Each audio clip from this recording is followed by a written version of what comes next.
నమస్తే, welcome to పొలిటెన్ media భక్తి భాస్కర ఛానల్కి స్వాగతం. ప్రస్తుతం మనతో ఉన్నారు ప్రముఖ ఆధ్యాత్మికవేత్త శ్రీ విద్య ఉపాసకురాలు వేణుశ్యామ గారు. మరి అమ్మతో మాట్లాడి మనకున్న సందేహాల గురించి అడిగి తెలుసుకుందాం. నమస్తే అమ్మ. అమ్మ, ఇప్పుడు మనకి అష్టాదశ శక్తి పీఠాల్లో కామాఖ్య అమ్మవారి కూడా ఒక పీఠం కాబట్టి అమ్మవారికి సంబంధించి అమ్మ అంటే తాంత్రికంగా పూజలు చేస్తూ ఉంటారని అంటూ ఉంటారు.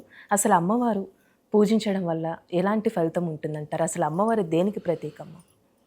కామాఖ్య అంటే అమ్మ యొక్క యోని స్వరూపం. అంటే ఈ సృష్టి మొత్తం మొదలయ్యే పీఠం అక్కడి నుంచే. అంటే ఈ సృష్టి అంతా ఎక్కడి నుంచి వస్తుంది అంటే అమ్మ యోని స్థానం నుంచే వస్తుంది కాబట్టి దాన్ని మూలపీఠము అని కూడా పిలుస్తారు. అంటే ఈ అష్టాదశ శక్తి పీఠాల్లో 3 విభాగాలు ఉన్నాయి.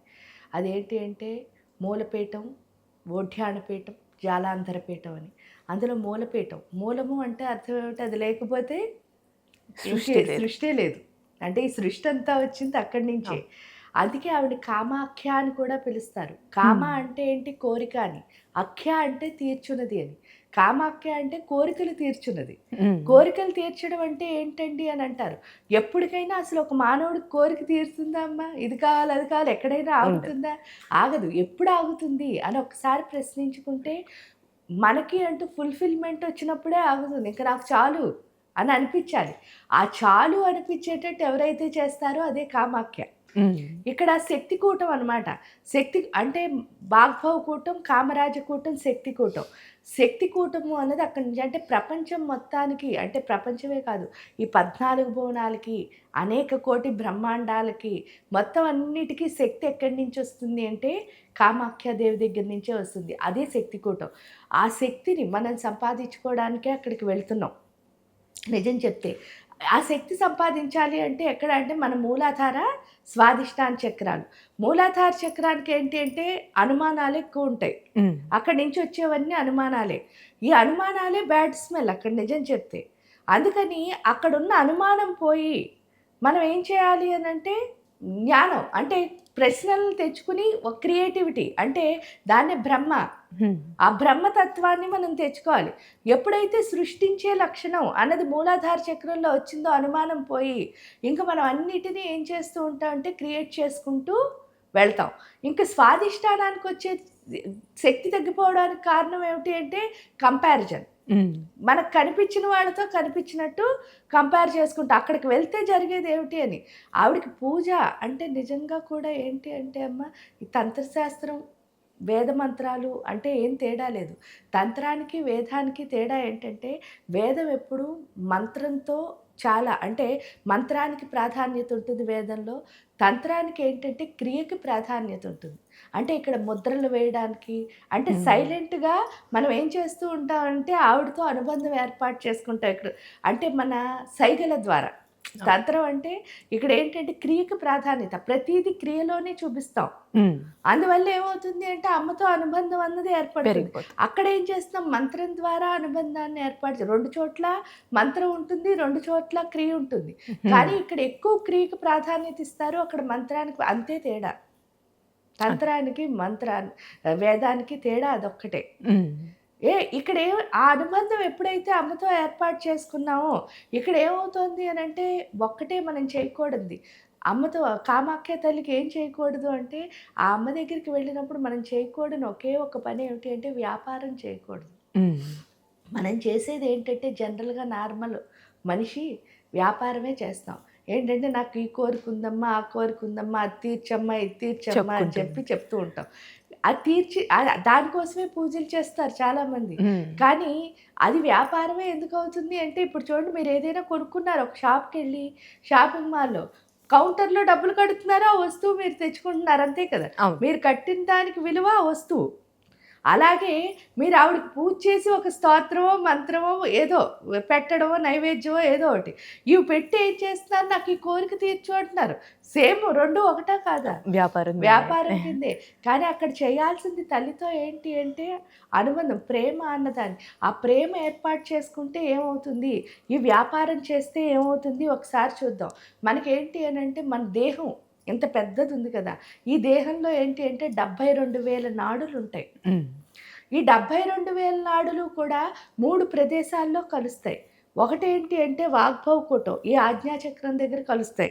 2 కామరాజకూటం అంటే గుండెల్లో కలుస్తాయి. మొత్తం 72,000 నాడులు కలిసే ప్రదేశాలు. 3 స్వాదిష్టాన చక్రం. ఈ 3 చోట్ల మొత్తం 72,000 నాడులు కలిసి ఉంటాయి. కలిసి ఉంటే ఏమవుతుంది అంటే ఈ పైన ఉన్న వాటిని జ్ఞానేంద్రియాలంటారు, కింద ఉన్న వాటిని కర్మేంద్రియాలంటారు. మనకు తెలుసు కదా. జ్ఞానేంద్రియాలంటే ఏంటి? మంచిని చెడుని లోపలికి తీసుకుంటాయి. ఇక్కడికొచ్చి పొట్టలోకి రాగానే జీర్ణాశయంలో జీర్ణమై చెడు కిందకు వస్తుంది, మంచి పైకి వెళ్తుంది రక్తం రూపంలో. ఇదే మనం చిన్నప్పటి నుంచి తెలుసుకున్నది. చెడు అంటే మనం ఏమనుకుంటున్నాం? తిన్న అన్నమో లేకపోతే బ్రెడ్డో కూరలో చపాతీలో ఇలాంటివి అనుకుంటున్నాం. కానీ కాదు, మనం మాట్లాడిన మాట, చూసిన చూపు, ఆలోచించే మనస్సు, విన్న ఇది నేలతో ఏదైనా సరే అన్ని చెడ్డు మంచి కూడా లోపలికి వెళ్తే లోపలికి వెళ్ళి ఆ జీర్ణాశయం శుద్ధి చేస్తుంది, చెడును కిందకి పంపిస్తుంది, మంచి పైకి పంపిస్తుంది. ఇక్కడ ఏంటి అంటే మూలాధారంలో ఉన్న అనుమానం కానీ స్వాదిష్టానంలో ఉన్న కంపారిజన్ అంటే పక్క వాళ్ళతో పోల్చుకునే లక్షణం కానీ ఏం చేస్తోంది అని అంటే చెడు. అది కూడా చెడే కదా. ఇంటి కంపారిజన్ ఎప్పుడైతే చేయడం మొదలెట్టారో మీకు ఏమొచ్చేస్తుంది? కాంపిటీషన్. వాళ్ళకంటే నేను ఎక్కువ ఉండాలనుకుంటారు. అనుకోవడంలో జలసి, ఈర్ష్య, అసూయలు వచ్చేస్తున్నాయి. ఎప్పుడైతే ఈ అనుమానం ఎక్కువైపోయిందో ప్రతి దానికి కన్ఫ్యూజనే. వీళ్ళని నమ్మచ్చా, వీళ్ళు మోసగాళ్ళేమో, వీళ్ళు ఆ దగ్గర ఏం బట్టి వెళ్ళిపోతారు, ఇవన్నీ అనుకుంటూ ఉంటాం. ఈ కన్ఫ్యూజను లేదా ఈ ఈర్ష్య, అసూయలు ఏదైనా చెడ్డే. ఇప్పుడు చెడు ఎక్కడి నుంచి బయటికి పోవాలో అక్కడి నుంచి మళ్ళీ చెడు ఏమవుతుంది? రివర్స్ పైకి వస్తుంది. ఇప్పుడు నాడి అంటే ఏంటి అంటే చిన్న చిన్న ట్యూబులు. ఇంత చిన్న శరీరంలో 72,000 ట్యూబులు పట్టాలి అంటే అవి ఎంత సన్నగా ఉంటాయో ఒకసారి ఆలోచించుకోండి.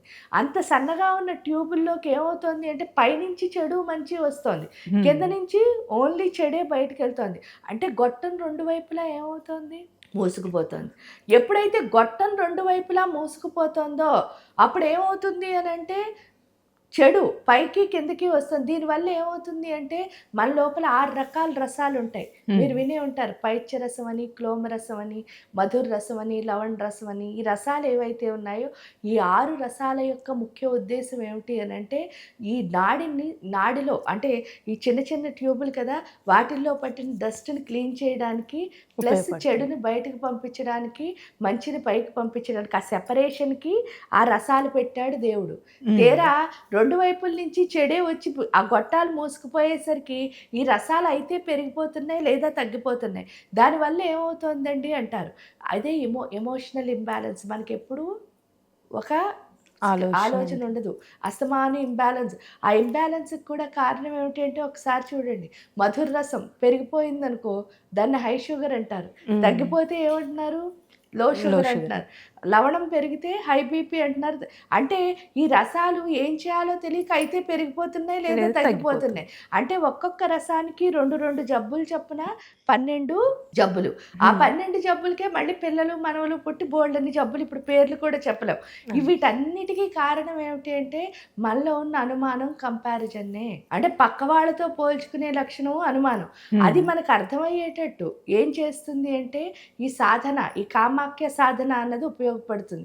ఎలాగూ అని అంటే మీరు ఎప్పుడైనా చూస్తే సూర్యమండలం అని చెప్తారు. సూర్యమండలంలో 12 మంది సూర్యులు ఉంటారు. ఆ 12 మంది సూర్యులు ఈ 12 ఎమోషన్స్ని బ్యాలెన్స్ చేస్తారు. అందుకే మన సాంప్రదాయంలో ఏది పెట్టినా సరే గొప్పదే అమ్మ. ఒక్కొక్క సంవత్సరం ఒక్కొక్క నదికి పుష్కరాలను వస్తాయి. ఆ నదితో ఆ సూర్యుడు అంటే 12 మంది సూర్యులు 12 నదులతో కలిసి ఉంటారు. అక్కడ ఎప్పుడైతే ఆ నదిలో స్నానం చేసామో ఆ సౌరశక్తి ఎవరి లోపలికి వస్తుంది? మన లోపలికి. అంటే ఆ ఎమోషన్ అన్నది బ్యాలెన్స్ అవుతుంది. ఈ విధంగా 12 నదుల్లో స్నానం చేయడం ద్వారా మనలో ఉన్న ఎమోషనల్ బ్యాలెన్స్ అన్నది వస్తుంది.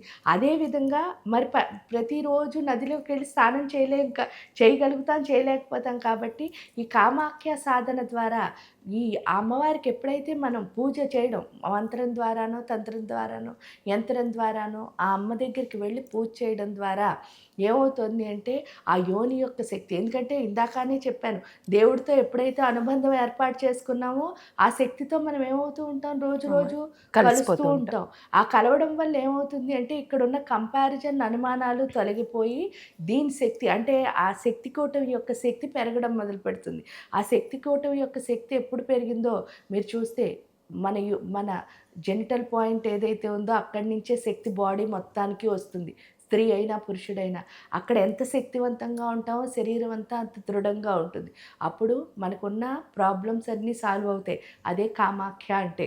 అదేంటి కాబట్టి ఆవిడకి పూజ ఎలా చేయాలి అంటే ప్రేమగా కనుక చేస్తే, ఆ శక్తితో కనుక మనం అనుబంధాన్ని ఏర్పాటు చేసుకుంటే, ఆ శక్తి ఎప్పుడైతే మన లోపలికి వస్తుందో అది కూడా ప్రేమ శక్తే. ఆ ప్రేమ శక్తి ఎప్పుడైతే మన లోపలికి వస్తుందో, ఎందుకంటే నార్మల్గా స్త్రీకైనా పురుషుడికైనా వాళ్ళ యొక్క మర్మాంగం దగ్గర కామము అన్నది ఉంటుంది. ఈ మంత్రంతో ఎప్పుడైతే మనం పూజ చేయడం మొదలు పెడతామో, ఈ కామం కాస్త ఎలా మారుతుంది అంటే ప్రేమగా మారుతుంది. కామం అంటే కన్‌ఫ్యూజన్. అంటే ఇది కావాలా? అది కావాలా? ఏం కావాలో తెలియక బుర్ర పాడైపోతూ ఉంటుంది. ఇక్కడికొచ్చేసరికి ప్రేమ అంటే ఏంటి అంటే ఒక క్లారిటీ. క్లారిటీ ఆ క్లారిటీ అన్నది వస్తుంది. ఎప్పుడైతే క్లారిటీ వచ్చిందో మీరు అనుకున్న ప్రతి దాంట్లోనూ ఎవరిని ఏం అడగక్కర్లే. ప్రతి దాంట్లోనూ విజయం అన్నది వచ్చేస్తుంది. మన శక్తిని మార్చుకుంటే చాలు మనం అనుకున్న ప్రతి దాన్ని సాధించగలం. అదే కదా అమ్మ రాక్షసులతో చేసిన యుద్ధం అంటే. చండీ సప్తశతి 700 శ్లోకాలు చదవడం కాదు. ఆ 700 శ్లోకాల్లో ఏం చెప్పారు? రాక్షసుడికి, దేవతకి జరుగుతున్న యుద్ధం. ఆ యుద్ధంలో దేవతే ప్రతిసారి గెలుస్తోంది. అంటే మనలో ఉన్న రాక్షసులను తీసేస్తే చాలు. మనలో ఉన్న దేవత గెలిచి తీరుతుంది. అంటే మనం అనుకున్నవన్నీ మనమే సాధించుకోగలం. అది మనకు అర్థమయ్యేటట్టు క్లారిటీ వచ్చే ప్రదేశమే కామాఖ్య. కాబట్టి అక్కడికి వెళ్ళి పూజ కంటే కూడా ఆ అమ్మతో అనుబంధం ఏర్పాటు చేసుకోవడం చాలా చాలా చాలా ముఖ్యం. మనం ఎంత అనుబంధాన్ని ఏర్పాటు చేసుకుంటామో అంత శక్తిని మన లోపల పెంచుకుని తద్వారా మనం అనుకున్న ప్రతి ఒక్క దాంట్లోనూ కూడా విజయం సాధించి ముందుకు వెళ్ళగలుగుతాం. పైగా మీ తరుణి అని అంటారు అమ్మవారిని. తరుణి అంటే ఏంటి అంటే తను తరిస్తూ అందరినీ తరింపచేసేది. మీరు విజయం సాధించేసుకోవడం ఏం గొప్ప కాదు. కానీ మీతో పాటు కొంతమంది విజయం సాధించేటట్టు చేయగలుగుతారు చూసారా? అది గొప్ప. అంటే మిమ్మల్ని మీరు బాగు చేసుకోవడం ఏం లీడర్‌షిప్ క్వాలిటీ కాదు. కానీ మీతో పాటు చాలామందిని బాగు చేస్తారు చూడు, అది లీడర్‌షిప్ క్వాలిటీ. అది మనకు అర్థమయ్యేటట్టు. ఎందుకంటే ఆవిడ భామిని జాతి స్త్రీ. ఈ గొప్ప ఆర్గనైజర్ అనమాట. లేకపోతే చూడండి మనకేం కావాలో మనకి తెలీదు. కానీ 1 అయ్యేసరికి మనకు అన్నం పెట్టాలని మాత్రం ఆవిడకి తెలుసు. ఆ టైంకి ఆ అన్నం వస్తుందా లేదా? మీరెక్కడున్నా. మరి అది ఎవరిస్తున్నారు? అన్నపూర్ణ రూపంలో అమ్మే ఇస్తుంది కదా! కాబట్టి ఆ తల్లి అంతలా మన కోసం ఆర్గనైజ్ చేస్తుంది. మనకి తెలియని విషయాలు కూడా. అంత గొప్ప ఆర్గనైజర్ల కింద మారాలి అంటే తప్పకుండా ఆ కామాఖ్యాదేవితో మనం అనుబంధం అన్నదాన్ని ఏర్పాటు చేసుకోవాలి. ఆ బంధం ఎప్పుడైతే ఏర్పడిందో మనం అనుకున్నవన్నిటిని సాధించగలుగుతాం. అందుకనే కామాఖ్య అంటే ఫుల్‌ఫిల్‌మెంట్ అని అర్థం. చాలా చక్కగా తెలియజేశారమ్మా. ధన్యవాదాలు.